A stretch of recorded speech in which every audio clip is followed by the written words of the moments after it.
The people united will never be defeated. Right. Right? Right? Right. And so that's what we're talking about. The threat at the end of the day is not so much about injustice, it's being reported that way, right? And Right. and oh my God, there's injustice and I'm a white person and I'm being discriminated against. Well, no, these people are just trying to have you keep you from talking to the black people, from talking to the Latinos, from talking to the LGBT people. That's what's happening. They don't want us all having these conversations and saying, you know what? It's the rich people over here who are the problem. That's what we're seeing. That's why MLK died. And I'll be quiet. I'm Shannon. And I'm Lisa. And KK's here too. And you're listening to Blacktivities, A celebration of all things Black. Black culture, Black history, Black perspectives, and Black panache. Celebrating our Blackness doesn't mean exclusion. Everybody's invited, but you gotta come in and have a seat. So let the Blacktivities begin.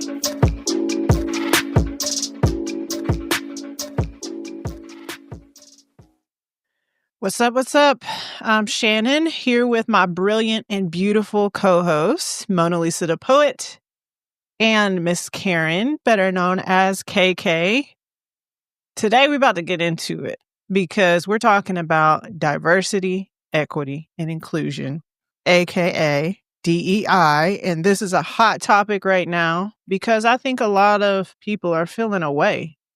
So much so that I reposted something on my IG out of my own annoyance and frustration, not thinking about it at all. And it went viral with over like 1 million views because people were just going off in the comments and sharing it like crazy. And still are. Still are, yeah. I also discovered how much people love Stacey Abrams because she was the one talking. It wasn't even me. And a lot of the comments were showing her love. It is a hot topic. And I feel like most people who are having conversations about it know nothing about it. Let's just keep it 100. They talking about it, don't know nothing about it, never experienced it, never been a part of the process. And so this is a great opportunity to clear some things up. Yep. KK is our resident expert on this because that's the work that she does. So before we really go in, our season sponsor, Hope Inc., which stands for Helping Other People Be Empowered, provides single parents who are trying to get a degree with assistance for childcare and rent. But it's not just about money. They also provide the resources for these single parents to elevate their entire life. They provide budget coaching, life skill training, and even counseling services so that these single women and men can grow and thrive and better themselves for the next generation and generations to come. So for more information about how you can become a Hope participant or support these single mothers, visit their website, hopbe.org. It's linked in our show notes. All right. Y'all ready for this? Here's the big facts. First, I want to say it was kind of actually difficult to find information. And there was, in a sense, so much that I was looking at that I was like, where do I start here? So I'm just going to start with this. On January 20th, 2025, an executive order was signed by your president ending DEI. If you go to the White House website and look at it, there's this big heading and it says, Ending Radical and Wasteful Government DEI Programs and Preferencing. And so I actually looked at the order because I want to see what it says for myself. The order calls DEI programs shameful discrimination, public waste, illegal, and immoral. It says, this was a concerted effort, and I'm quoting, stemming from President Biden's first day in office when he issued Executive Order 13985, advancing racial equity and support for underserved communities through the federal government. I have that linked in the show notes along with all of the other things that I'm referencing. So I encourage you to go look at it yourself. It's not just enough to listen to what people say about things anymore, because it's like impossible to determine what's true and what isn't. So go look at the information yourself or what was said yourself so you know the real truth. So the day after that, another executive order went out with another large heading that says, ending illegal discrimination and restoring merit-based opportunity. And it accuses DEI of violating the Civil Rights Act of 1964. And it doubles down on what was said in the previous order about DEI being discriminatory.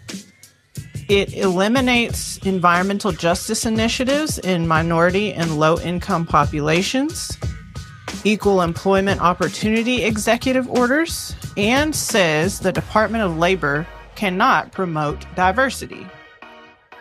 All plain as day, it's written out. It takes away the requirement on government documents that requires people to sign off that they did not violate any anti-discrimination laws. And this one I'll quote. It says, terminate all diversity, equity, equitable decision-making, equitable deployment of financial and technical assistance, advancing equity, and like mandates, requirements, programs, or activities as appropriate. And it says that he has to be informed, he, the president, on everything so that his administration can formulate the best civil rights policy. Now, all this sounds familiar. We had an episode where we talked about some things with Project 2025. All of this was in there. Now, y'all remember how all these corporations are pulling their DEI initiatives? Looking at this executive order for myself makes me believe that this is why they're doing that. Because the order says that in 120 days, the Attorney General is supposed to complete a report with a proposed strategic enforcement plan containing recommendations, and I'm quoting here, for enforcing federal civil rights laws and taking other appropriate measures to encourage the private sector to end illegal discrimination and preferences, including DEI. So the report that they want created is supposed to basically snitch on the agencies that have DEI programs. They call them key sectors of concern. And it says this, and this is another quote, each agency shall identify up to 9 potential civil compliance investigations of publicly traded corporations. So that's going to be your Targets, your Walmarts, your Amazons, and all these companies that have done away with their DEI. Large nonprofit corporations or associations, foundations with assets of $500 million or more, state and local bar and medical associations, and institutions of higher education with endowments over $1 billion. So some of those don't even have anything to do with the government. Other strategies to encourage the private sector to end illegal DEI discrimination and preferences and comply with all federal civil rights laws. There's also something in there that says litigation that would be potentially appropriate for federal lawsuits, intervention, or statements of interest, and potential regulatory action and sub-regulatory guidance. So basically, they're trying to sue these companies if they think that they're doing DEI. So from what I see in this, that is probably why these corporations are taking away their DEI programs, because they don't want to get into legal issues because of what they're doing. Because it says in this executive order that they're going to pursue lawsuits. I went back and I looked at the language of Executive Order 13985 that Biden signed, which was referenced as being discriminatory, and it defined equity. So the term equity, according to that executive order that Biden signed, says the term equity means the consistent and systematic, fair, just, and impartial treatment of all individuals, including individuals who belong to underserved communities that have been denied such treatment, such as Black, Latino, and Indigenous and Native American persons, Asian Americans and Pacific Islanders, and other persons of color, members of religious minorities, lesbian, gay, bisexual, transgender, and queer, LGBTQ plus persons, persons with disabilities, persons who live in rural areas, and persons otherwise adversely affected by persistent poverty or inequality. So it does mention Black people. It does mention the LGBTQ plus community, but there are a lot of other persons included in this. And I think even veterans are included in DEI, right?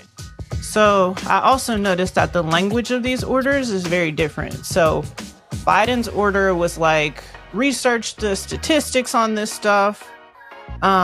These people are going to be in a committee, and then we'll come together, look at the data, and come up with some strategies to help make everything fair.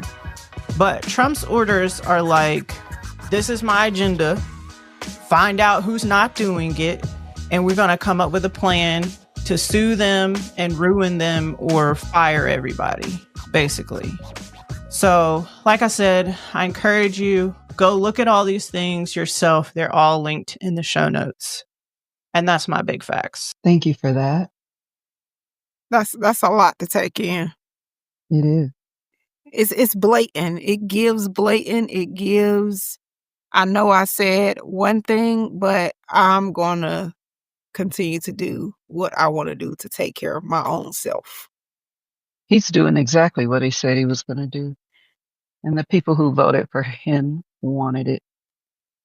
No, it was comedic though, because he got on TV and he was just like, I want to make sure all Black people feel safe, and that's where it had all of the,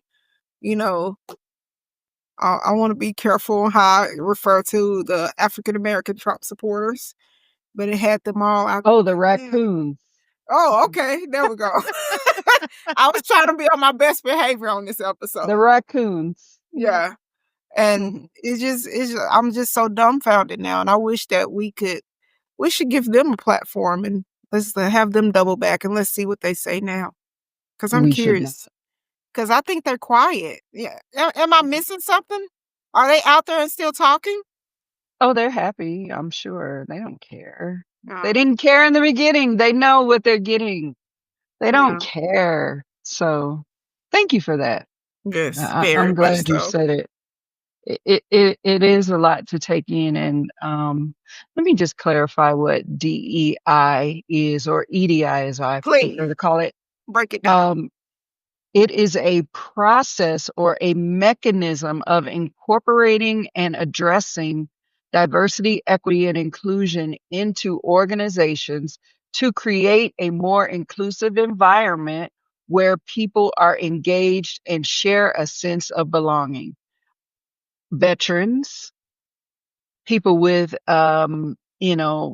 learning disabilities or intellectual disabilities, rainbow groups, Black, Latino, different affinity groups. So what you normally see in an environment that is trying to promote equity is you see people who are saying, oh, I'm going to join this affinity group or that affinity group. We're all within the same organization, but we want to talk about how this organization wants to be better at hearing our voices and at making sure it's an equitable place to work. It's really just about the insurance of these things.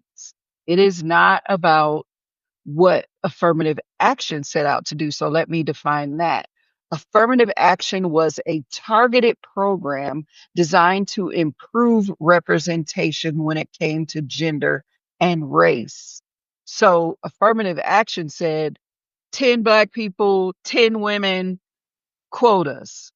That was different. And of course, they got rid of affirmative action because God forbid there's any justice when everybody it's 60% white and 40% everybody else. So what we saw happen at the voting booth was we saw, and I'll say this, there are white women affinity groups.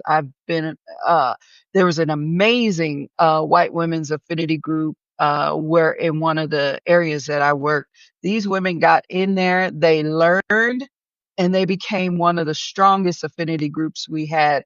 And it was really about them saying, we want to learn, we want to understand, and we want to be sure that we are proponents of equity for everybody. So they got rid of affirmative action for that reason. The way these organizations manifest it are not all the same. So you won't actually see affinity groups in every organization, but most of the organizations I have been in had affinity groups. And so what would happen is, let's say you have 4 or 5 affinity groups, they all got together and they said, hey, we've all decided that, these are the areas that we want to focus on. Let's say it's a Latino group and they want to focus on language access, or they want to focus on making sure that folks who spoke other languages got paid justifiably for being the Spanish go-to person in your job.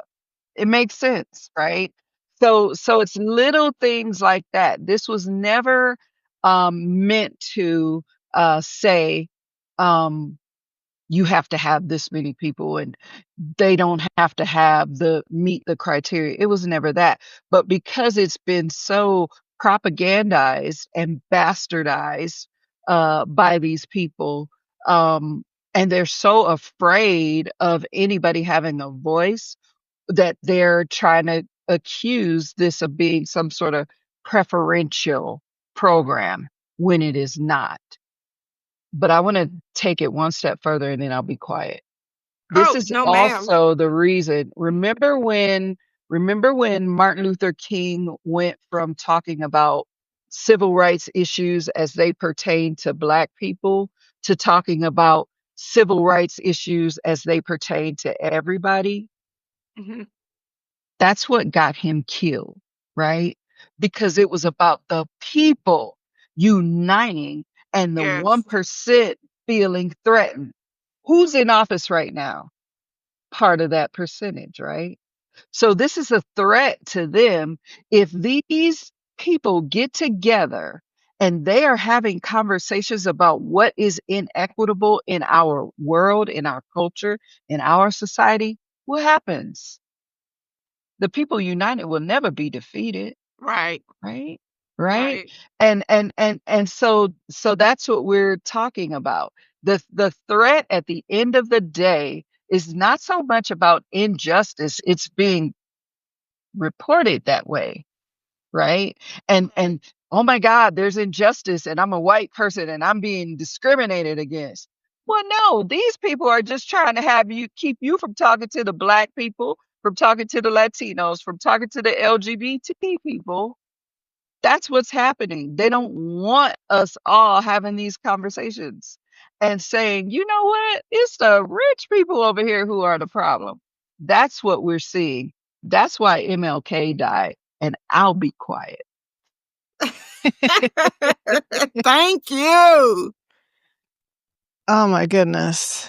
Absolutely. Because when you actually talk to people and you actually learn about their humanness, then the conversation changes. Yes. I think that post that I was referencing, I kind of peruse the comments and see what people are saying. So the people who were talking negatively on that post, they were saying, well, DEI didn't work anyway. White women benefited most from DEI, which may be true, right? But to me, the part of it that is just nasty is that I feel like it was a direct attack of us. Like, I feel like this was done because DEI equals brown people, and they want to get rid of DEI to spite us. That's what I feel like. This whole talk about merit-based, right? People were going off about merit-based because who in Trump's cabinet got their job based on merit? It's like he's just picking and choosing based on who made him laugh at the Tea Party prior that day. It doesn't make sense, the people that he is assigning in his cabinet. Like, it does not make sense. They have absolutely no qualifications to be put in there. And to be honest, I said I wasn't going to say his name. Elon Musk, Lord Jesus. Oh, you mean the first lady? Oh, yes. I'm sorry. I'm sorry. I want to be respectful. Elon's the What? first lady. Yes. Yes. I don't get it. Why does he even have a voice? Why is he even there? Like, please. And I know I'm going to get off topic a little bit, but him giving his speech and him making certain hand gestures that they made an excuse for. And I'm like, why are y'all even making an excuse? It does not make sense. And that's why I think I said this to y'all. If it was okay for him to make that hand gesture, y'all go to work Monday morning and y'all do that. And see what type of response you're going to get. If it's okay. Yeah. But they do. Like this merit situation, it's like they're saying abracadabra, look at my hand here, this is what we're doing. And then the other hand's behind their back and they're just doing what they want to do. Like they have their own magic trick. You know how you have that corny person that's supposed to be a magician and you're sitting there looking at them like, bruh, that is not magic. Like, I feel like, come on, like we're sitting here looking at you like, bruh, this is not magic. Like I see the other, like you tried to make the flowers go away, but we see you threw the flowers on the ground and we're looking at the flowers and we're looking at you and we're like, please. Make common sense great again. Make common sense great again. Please, Jesus. And that's just not how things work, unfortunately. And it is unfortunately, right? Because I want them to work in the way that we can say, oh, yes, everything is merit-based. But it does not currently work that way. I made the point to someone because I just had to say something. Because they threw out merit-based whatever.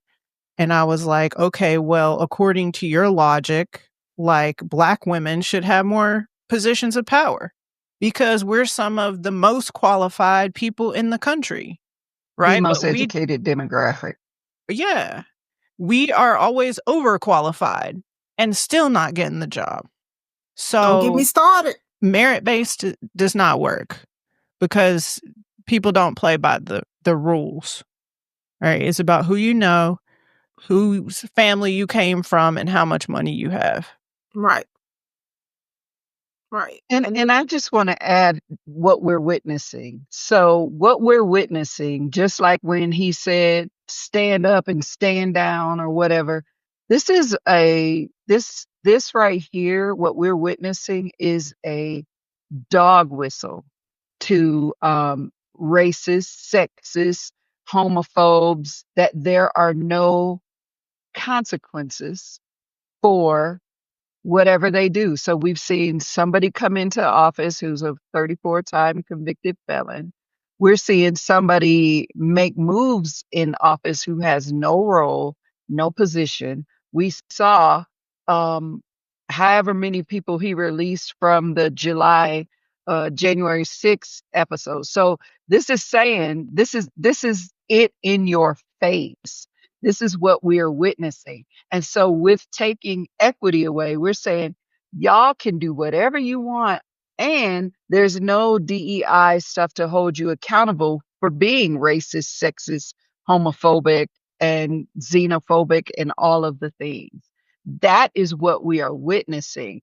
I want to add this, with that being taken away, what we're also seeing is, and I believe this. Somebody said very recently, and I want to give credit to whoever it was. I'm not sure if it was Whoopi or Sonny, or even if it was my friend brother Jeff. But either way, it was somebody I was around recently.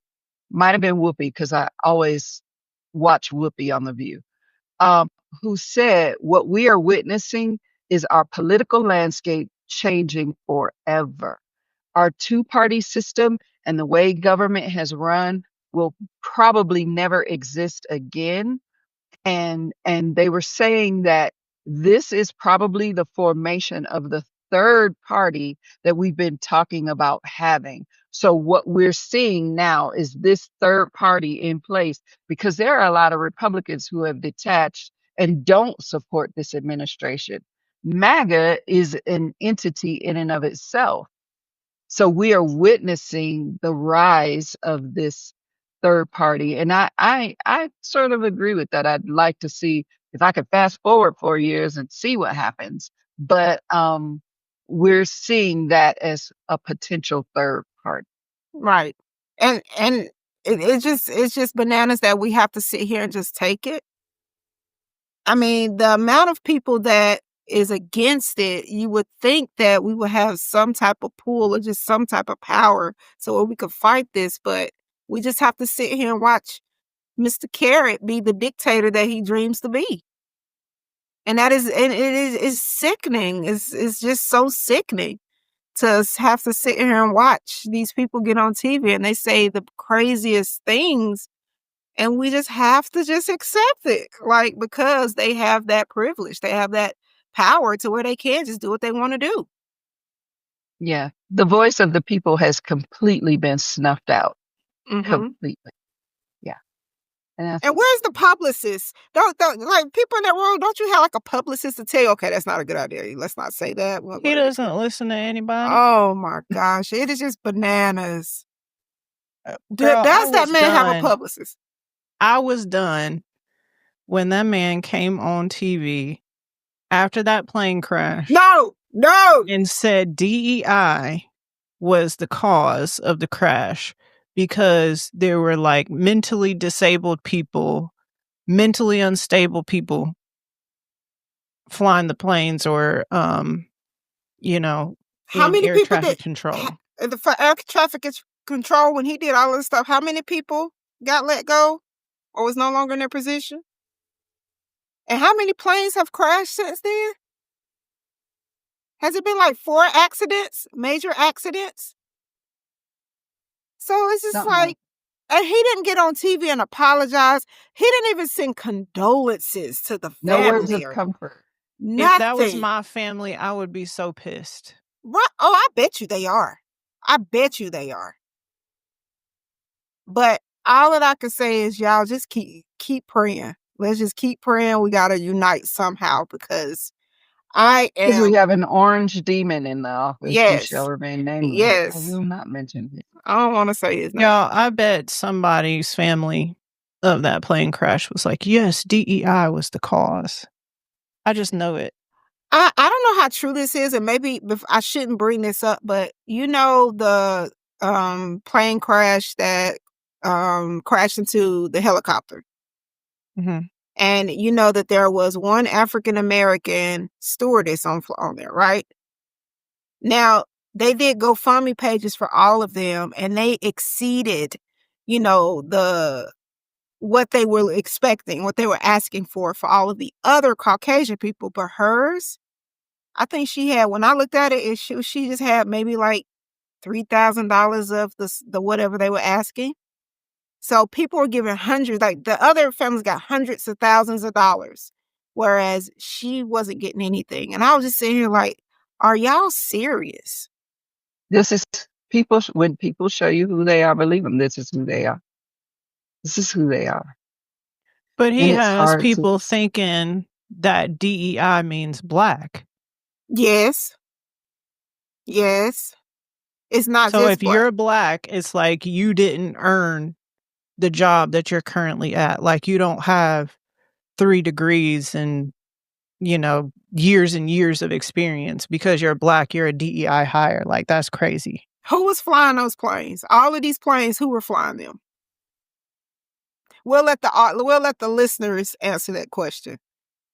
The planes that crashed, who were flying those planes? And again, we're not blaming. I don't want to blame them because I know it's a major part of them not having the same staffing with all the changes that Trump has made. Ooh, I said his name, Jesus. Repent. But but again, it's just like we got to pay attention to the big picture here. Because that right there, that was total disrespect. Every American should have took that as disrespect, regardless of your race, took it as disrespect. I've never encountered a person that has lost a loved one, and I just looked at them and talked about politics. This is a reality TV person who is now sits in the office of the White House. This is a person who understands media and propaganda. And so they propagandize everything, which is why you're having a conversation instead of hearing condolences. It also is the same reason why during COVID there were never there were never any conversations or condolences to the people who had lost their loved ones during COVID. I don't recall that ever. And I kept saying, when will there be some words of condolences? And even when he's reading things, or it's like he's put up there, he has no energy behind it. It isn't what he wants to do. It doesn't want to do that job. It just wants to exert power in any way possible and bring cronies in who will do its bidding. It is not human. No. How would y'all feel if Mr. Man would he was like, hey, let me come on the podcast and talk to y'all? Well, how would y'all feel about that?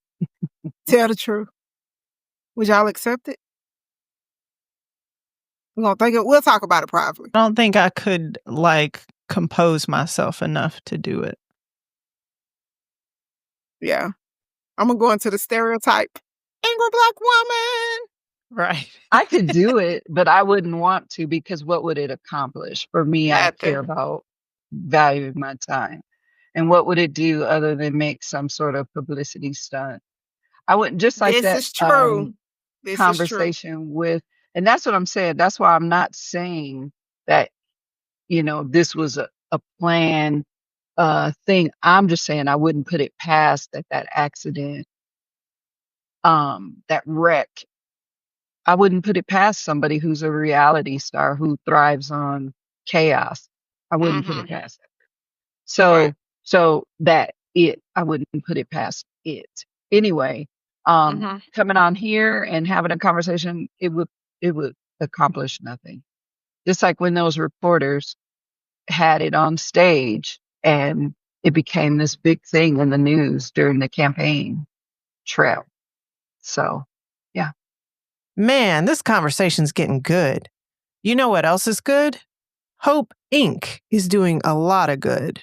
Are you a single parent in college in Metro Atlanta and you need help with rent and childcare? Hope Inc. wants to help. Visit hopbe.org to apply, and you could get up to $400 a month to help with rent and childcare so you can stay in school and get that degree. Again, that's hopbe.org. Apply today. Before we end our conversation, I want to know what y'all think about the boycotting initiatives that have come up because these companies have eliminated DEI programs. I'm gonna be honest. I know a lot of people is like boycott Target. I may be the only person in the world, but I didn't shop at Target like that. Every time I go in, I'm like, hold on, this stuff ain't this shit too expensive. Like what? I ain't finna be paying those $35 for those one little bit ass pillow. But again, people like Target. I've been not saying I ain't shopped in there before, but I see that Target was hit hard with their opinion and the part that they played in trying to follow what this government has said and the power of the black dollar. But it would be great if we all was on that same agenda with all of these companies, including Walmart and the other places. I was going to say, like, I don't understand why everybody is targeting Target. Like, Target is not the only one who ended they're not. their initiative. I think maybe because they were the first ones to admit that they were falling out. Maybe so. But the thing is, like, on some real stuff, Target is the only one who stood by their initiatives. This is true. Everybody else said they were going to do all this stuff and they didn't do it. So I'm not participating in the boycott. One, because I actually know someone that works at Target corporate. Mhm. And that person basically confirmed what I said in the big facts, that people are doing this because they don't want to get sued. But I Right. think overall, Target still has the principle that Mhm. diversity is important to them. Right. So, I mean, the point of, like, when you go in Target and they have a whole rainbow section, like, as soon as you walk through the door, I was kind of dumbfounded to hear that they was, like, supporting it based on what you just said, how big they were on making sure that everyone felt welcome and had a voice. yeah, I think that's ingrained in their principles. Mhm. But also because Target carries a lot of Black brands. And so if you are not buying from the Black brands from Target, then it's like, okay, well, nobody's buying these products.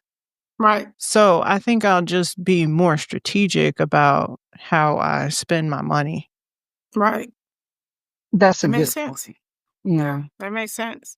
And don't forget, for most of those brands, you can buy online. So support Yeah. them on their Mhm. websites because there are quite a few. I personally think that there are ways to do it. Um, you know, you're talking about eliminating things like workshops and panels and conversations and trainings, workshops, panels, conversations. You're talking about eliminating that, but that doesn't mean the people cannot connect and realize their humanness and the things that they have in common. So I would just encourage companies just to um, let your people have some time to do what they want. You don't have to call it a thing. It doesn't have to be called anything for you to allow your people to have meetings on your time, on their time, and develop a sense of belonging and inclusion together. Mhm. I agree. Yeah. All right. Well, let's transition to Lisa's pieces.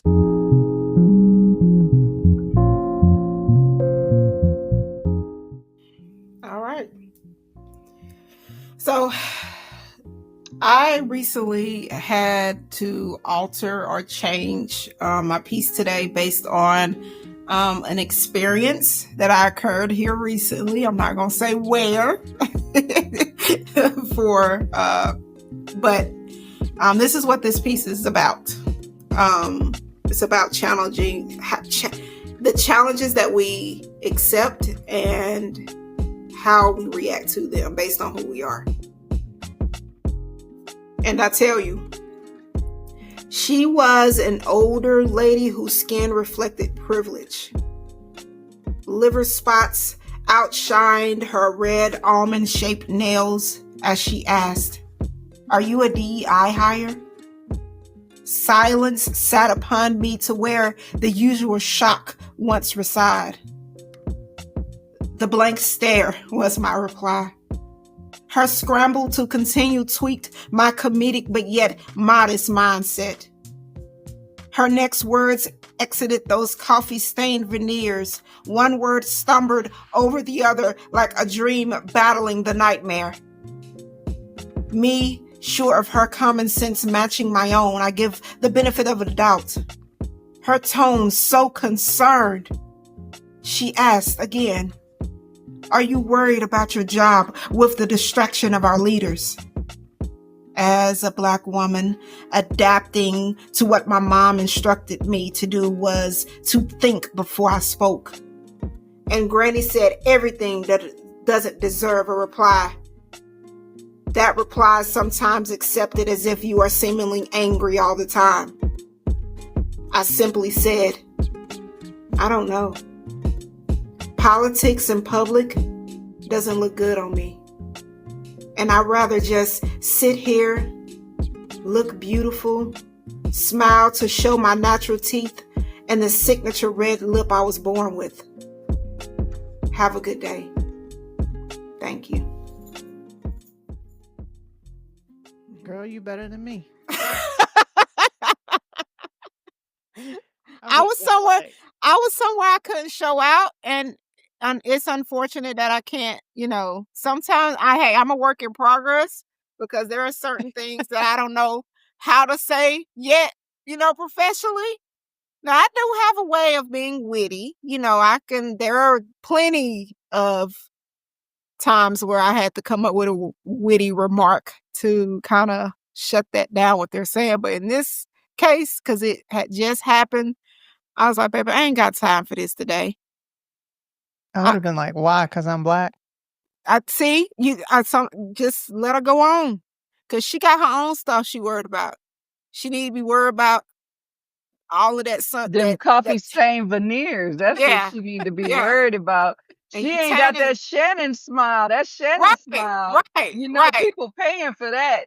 Right. But hers is all and she been tanning a little too much. And I'm like, baby, I don't have time for it today. I just don't. So I'm just going to exit the conversation because we have obviously nothing in common, and I don't feel like giving it the energy. So why should I? I would have just threw it back at her. Like, were you a DEI hire on your job? Right. Clearly, ma'am, you fit the DEI. Because they said white women, no. But again, I don't have time for it. Just no. Not today. Well, ladies, it's time. What is your call to action for the culture?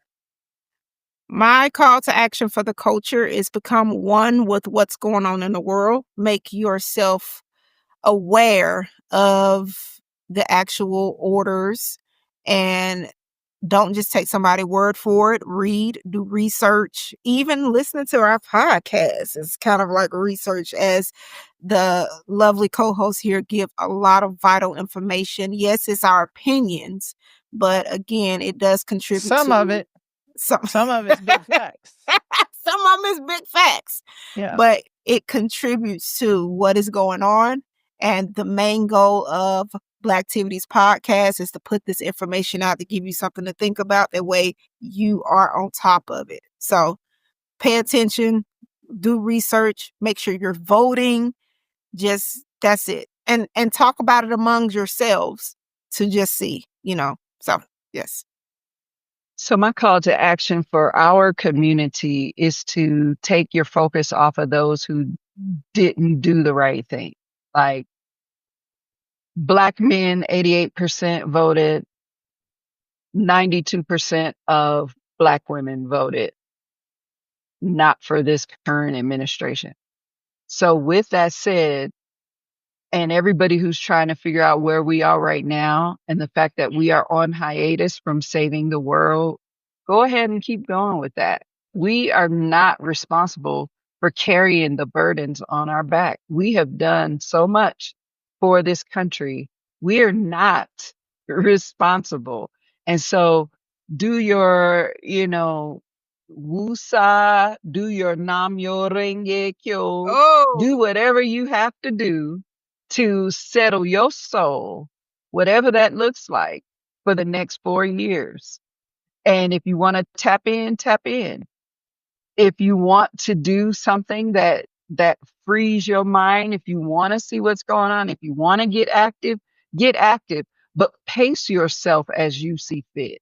That's my call for everybody. I'm calling the culture to be our own dog on DEI. Hire Black, buy Black, support Black, stand up for Black, represent Black till they can't stand our behinds even more than they don't already.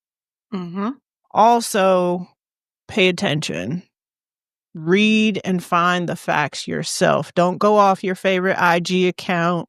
Don't go off YouTube creators. Don't even go off of what the news says. Look it up for yourself, because somebody has an agenda and they're telling people what they want them to know. If you enjoyed this episode, click that plus in Apple Podcasts or that subscribe button in YouTube to make sure that you keep getting these episodes. But also, we love to hear what you love about the show in the comments. And we love reading your reviews. Thank you to our sponsor, Hope Inc., a nonprofit that I give to personally every month. If you want to be a part of what Hope is doing to help the single parents, or if you're a single parent yourself or you know somebody who's a single parent, send them to Hope's website, HOPBE.org. And until we meet again, King and queens, keep doing big things. Let's go.